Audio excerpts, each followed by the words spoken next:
नमस्कार दोस्तों, welcome to my YouTube channel online study IQ।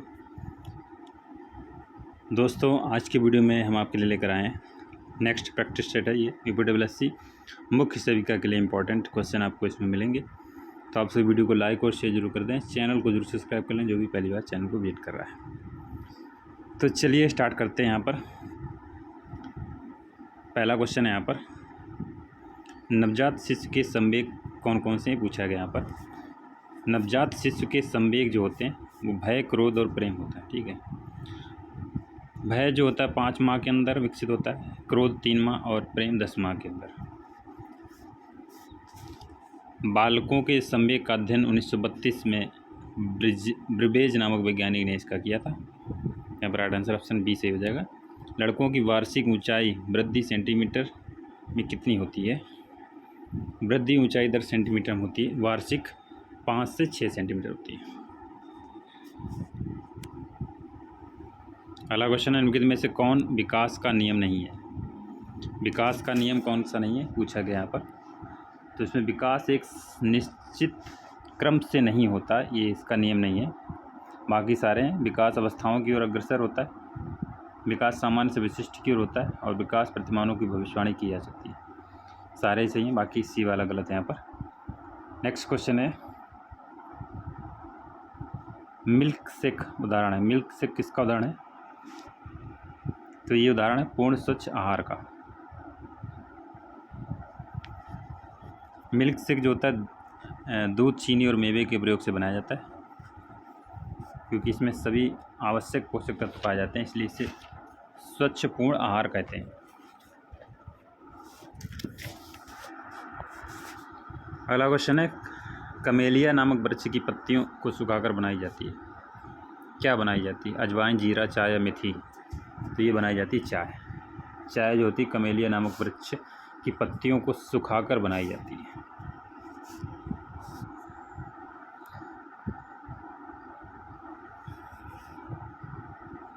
Next question है, अनाज की पिसाई से, चमकाने से और परिष्करण करने से मुख्यतः कौन सा विटामिन नष्ट हो जाता है। विटामिन यहाँ पर सी नष्ट हो जाता है।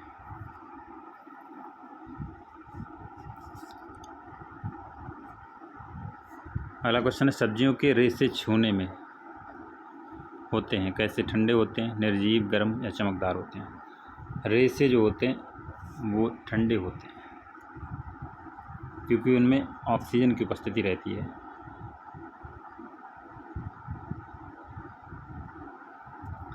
देखिए ऊपर वाले क्वेश्चन का जो आंसर है 60 का, इसका आंसर बी सही होगा। सी वाला गलत बता दिया था मैंने। इसमें विटामिन बी जो है वो नष्ट होता है अनाज को पिसाई करने से, चमकाने से और परिष्करण करने से। विटामिन बी यहाँ पर नष्ट हो जाता है। सी जो होता है सब्जियों को धोने वगैरह से निकल जाता है। फल तथा सब्जी अच्छे स्रोत हैं। किसके अच्छे स्रोत हैं। ये खनिज, लवण और विटामिन रेशे। फल तथा सब्जी इसके अच्छे स्रोत हैं। ये हमें स्वस्थ, निरोग, फुर्तीला और चुस्त बनाए रखने के लिए अहम भूमिका निभाते हैं। अंडा तथा दूध सुरक्षित रहते हैं। अंडा और दूध सुरक्षित रहते हैं 35 से 40 फ़ारेनहाइट पर। फल, अंडा, दूध, मांस, सब्जी ये ठंडे ताप के कारण जम जाते हैं और इसमें निहित सड़ाने वाले जीवाणु की क्रिया शून्य हो जाती है। जीवाणु जो होते हैं उनकी वृद्धि 40 फ़ारेनहाइट से नीचे रुक जाती है, इसलिए जो है सुरक्षित रहते हैं। खाद्य उत्पादन में सही खतरा क्षेत्र कौन सा है। इसका रहना हो जाए 41 से 135 फ़ारेनहाइट। अगला क्वेश्चन है, किस कार्यप्रणाली के द्वारा नमक की उच्च सांद्रता परिरक्षण की तरह कार्य करती है। नमी को घटाकर एंजाइम्स की सक्रियता को घटाती है।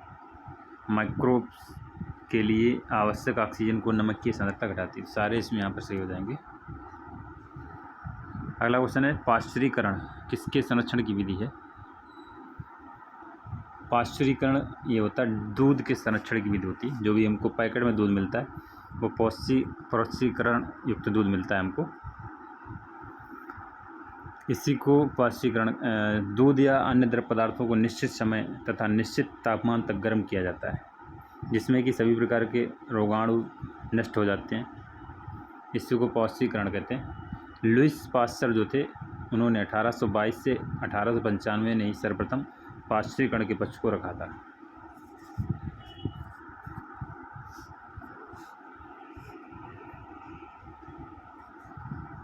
अगला क्वेश्चन है, एक धात्री स्त्री जिसका शिशु 8 माह का है के लिए अतिरिक्त ऊर्जा की आवश्यकता कितनी होगी? अगर 8 माह का शिशु है तो उसके लिए अतिरिक्त ऊर्जा की मात्रा 400 होगी। 400 कैलोरी अतिरिक्त ऊर्जा की मात्रा होगी।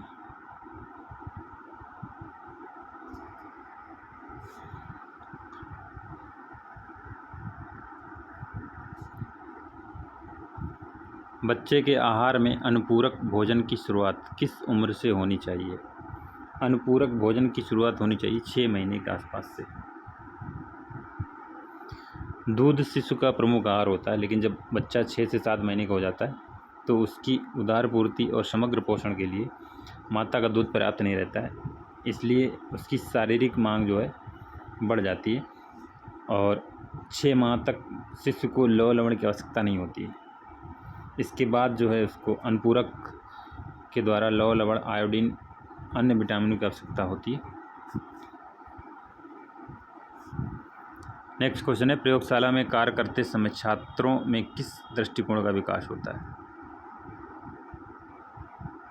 छात्रों में वैज्ञानिक दृष्टिकोण का विकास होता है, क्योंकि जब प्रयोगशाला में कार्य करते हैं तो वैज्ञानिक दृष्टिकोण का विकास होता है छात्रों में, जिसमें छात्रों को सीखने को मिलता है, छात्रों को गहराई तक जाने को मिलता है और छात्रों को याद भी रहता है।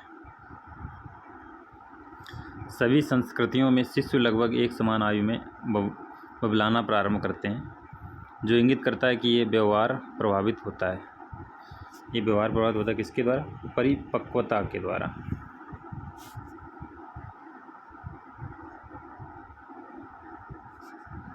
अगला क्वेश्चन है, ब्रूनर के अनुसार बालक की मानसिक अनुभूतियों का तरीका कौन सा सही, कौन सा नहीं है? तो तरीका हो जाएगा मूर्त संक्रियात्मक। ये तरीका सही नहीं, बाकी सारे हैं। सक्रियता, सांकेतिक, दृश्य, प्रतिमा सारे सही है। अगला क्वेश्चन है, सामाजिक स्त्रीकरण एवं सामाजिक विभाग से संबंधित है। जाति, खेल, भाषा कोई भी नहीं, तो ये संबंधित है जाति। जाति जो होती है सामाजिक स्त्रीकरण और सामाजिक विभाजन से संबंधित है। प्रत्येक व्यक्ति जो होता है जन्म से एक जाति प्राप्त करता है। जाति चेतना उसे निर्देशित करती है कि उस व्यक्ति को क्या करना है अथवा क्या नहीं करना है। डीपीटी को विस्तारित करें। डीपीटी का फुल फॉर्म पूछा गया यहाँ पर, तो इसका होता है डिप्थीरिया, पर्टूसिस और टेटनस। पहला ऑप्शन है यहाँ पे सही हो जाएगा, डिप्थीरिया, पर्टूसिस और टेटनस। नेक्स्ट क्वेश्चन है, कुकर खांसी से बचने के लिए कौन सा टीका लगाया जाता है? कुकर खांसी से बचने के लिए डीपीटी का टीका लगाया जाता है। काली खांसी जिसको बोर्डटेला पर्टूसिस नामक बैक्टीरिया के कारण होती है। कुकर खांसी से व्यक्ति जो होता है, ग्रसित व्यक्ति होता है, खांसता है, छींकता है, इसलिए इसमें डीपीटी का टीका लगवाया जाता है। नेक्स्ट क्वेश्चन है, शिशु द्वारा मुंह से भोजन निकालने के इशारे का अर्थ है कि वह गोद में उठाया जाना चाहता है, वह भूखा है, संतृप्त है, भूखा नहीं है, वह गीला है और उसे ठंड लग रही है। तो इसका मतलब संतृप्त है और भूखा नहीं है। वह बालक जो दोनों हाथों का प्रयोग करे क्या कहलाता है?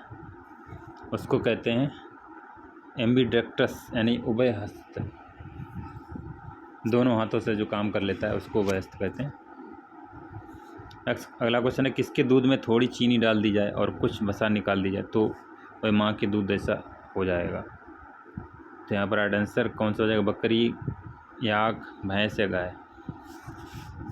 इसमें हो जाएगा ऑप्शन पहला सही, गाय, सॉरी बकरी।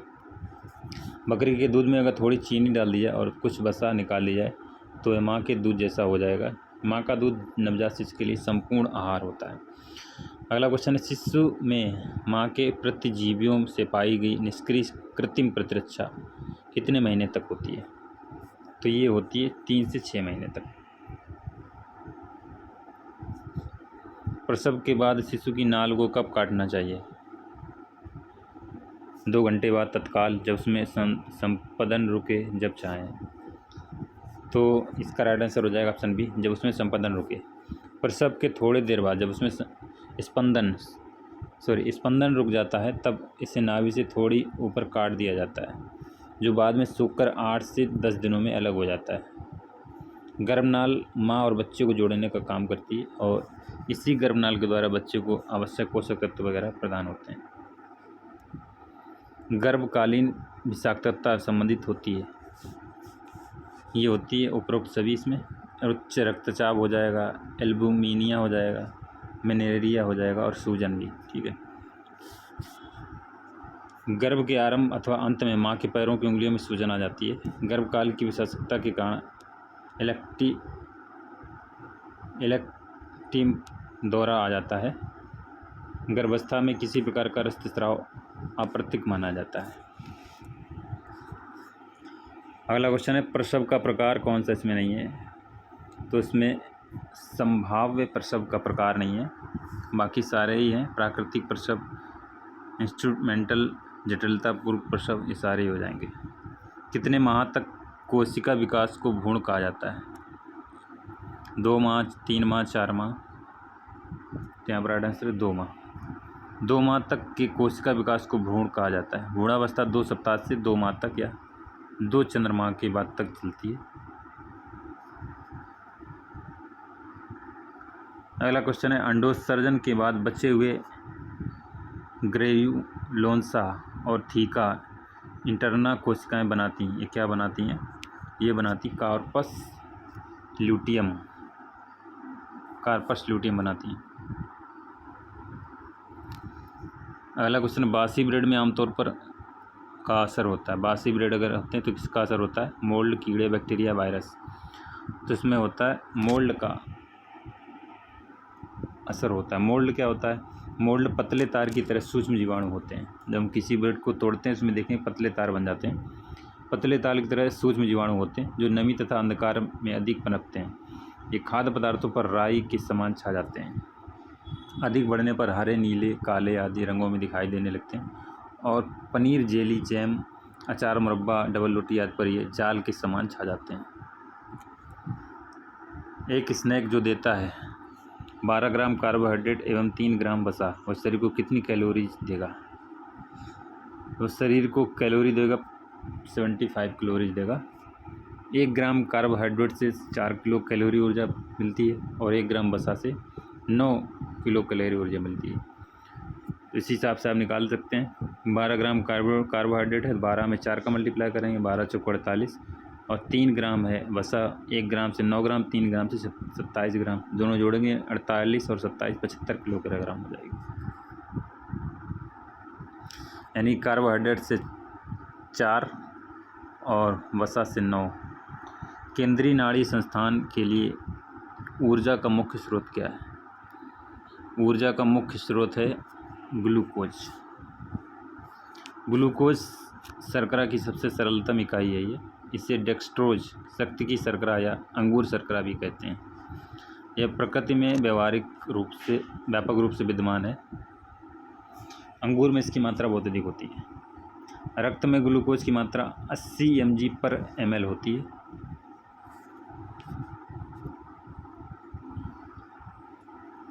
त्वचा झुर्रियों युक्त एवं उसका रंग पीला होना लक्षण प्रदर्शित करता है। किसका लक्षण प्रदर्शित करता है? कुपोषण का। त्वचा का झुर्रियों युक्त हो जाना या उसका पीला हो जाना कुपोषण का लक्षण प्रदर्शित करता है। जब शरीर को भोजन द्वारा सभी पोषक तत्व तो नहीं प्राप्त हो पाते हैं तब शरीर जो होता है कुपोषण अवस्था में चला जाता है। अगला क्वेश्चन है अभिकथन दिया गया यहाँ पर, एंटीऑक्सीडेंट्स के उत्तम साधन वाले खाद्य पदार्थ ग्रहण करने से कैंसर होने की संभावना कम हो जाती है। कारण इसका, एंटीऑक्सीडेंट्स रक्त प्रणाली में बहने वाले फ्री रेडिकल्स को निष्प्रभावी कर देते हैं। इसका आंसर हो जाएगा ए और आर दोनों ही सही है। नेक्स्ट क्वेश्चन है पोषण आहार विज्ञान के जनक कौन है? इसके जनक पूछा गया, इसके जनक हैं लेवाइजर, एंटोनी लेवाइजर इनका फुल नाम है। 1770 से 1794 माना जाता है इनका काल। पोषण आहार वह विशिष्ट रचनात्मक उपापचयी क्रिया जिसके अंतर्गत पादपों में खाद्य संश्लेषण तथा स्वांगीकरण और विषम पोषी जंतुओं में भोज्य अवयव के अंतर्गत ऊर्जा प्राप्त होती है। अगला क्वेश्चन है, जल की कठोरता किसकी उपस्थिति के कारण होती है? जल की कठोरता किसकी उपस्थिति के कारण होती है? कैल्शियम साल्ट, कैल्शियम साल्ट की उपस्थिति के कारण होती है। नेक्स्ट क्वेश्चन है, जस्ता के लिए आवश्यक है? जस्ता किसके लिए आवश्यक है? कोशिका विभाजन के लिए, प्रतिरक्षा प्रणाली के लिए, वृद्धि या सभी के लिए? तो जस्ता आवश्यक है वृद्धि के लिए, ग्रोथ के लिए आवश्यक है। हमारे शरीर में कई महत्वपूर्ण क्रियाकलापों को संपन्न करने के लिए जस्ता अत्यंत आवश्यक खनिज लवण है। विटामिन D3 को इस नाम से भी जाना जाता है। विटामिन D3 को किस नाम से जाना जाता है? D3 को जानते हैं हम कैल्सीफेरॉल।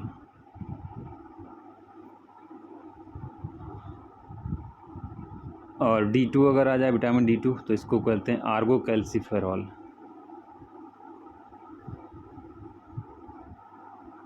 एक नवजात द्वारा आसानी से पाचित होने वाला मुख्य कार्बोहाइड्रेट कौन सा है?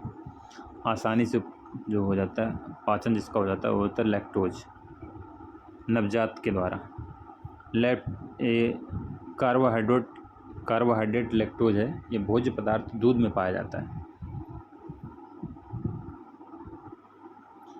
अगला क्वेश्चन है, दूध में कौन सा प्रोटीन पाया जाता है?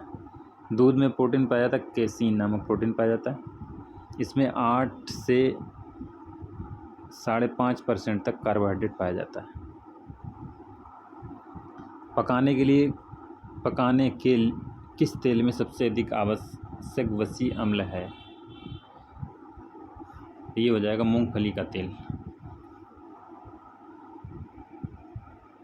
मूंगफली के तेल में 40% वसा होती, 25% खनिज लवण और 3% रेशा होता है।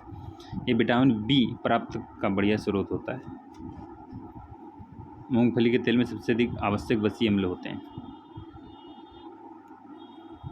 परामर्श प्रक्रिया समस्या व समाधान का सम्मिलित प्रयास है। ये किसने परिभाषित किया था इसको परिभाषित करने वाले थे रूथ स्ट्रॉन्ग।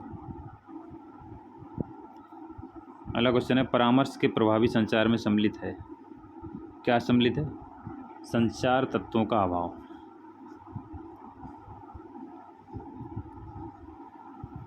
नेक्स्ट क्वेश्चन है, विश्व स्वास्थ्य संगठन की स्थापना कब हुई थी? विश्व स्वास्थ्य संगठन की स्थापना हुई थी 7 अप्रैल 1948 को हुई थी। इसलिए 7 अप्रैल को स्वास्थ्य दिवस मनाए जाते हैं। इसी को WHO कहते हैं।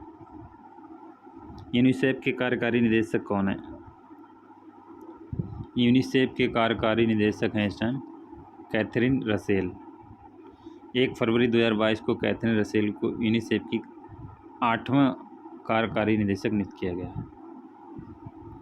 लास्ट क्वेश्चन है आपका 100। संयुक्त राष्ट्र जनसंख्या कोष द्वारा जारी शिक्षण आंकड़ों के अनुसार विश्व में प्राथमिक शिक्षा में नामांकन दर कितनी है? प्राथमिक शिक्षा में नामांकन दर पूछ रहा है, 91% है। ऑप्शन डी यहाँ पर सही हो जाएगा। तो दोस्तों ये थे आज का मॉडल टेस्ट। सेट नंबर 4 था। 50-50 क्वेश्चन करके आपको एक सेट में मिल रहे हैं।